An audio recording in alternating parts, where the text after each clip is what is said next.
58-year-old Richard Kenneth Cox is accused of exposing himself in the girls' locker room at Washington Liberty High School. Washington Liberty High School is one of 3 Arlington schools that have an indoor pool open to the public.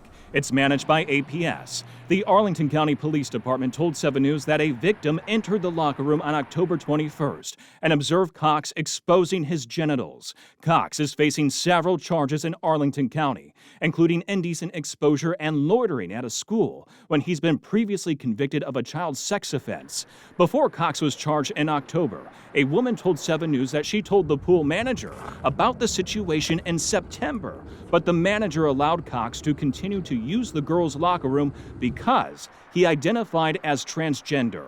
In a statement, APS told 7 News in part that, quote, APS permits pool patrons to access restrooms and facilities that correspond to their gender identity. We take every report of concerning or unsafe behavior very seriously and do not tolerate behaviors from any individual who is threatening or making others feel unsafe, end quote.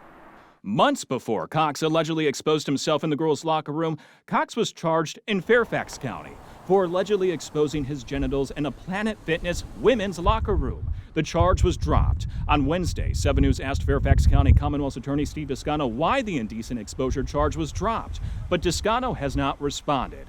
In a motion to dismiss, Cox defended himself and said he identified as transgender, and Cox wrote, quote, nudity alone is not indecent, end quote. In 2007, Cox was convicted of possessing child pornography, and in 1992, Cox was convicted of taking indecent liberties with children in Arlington.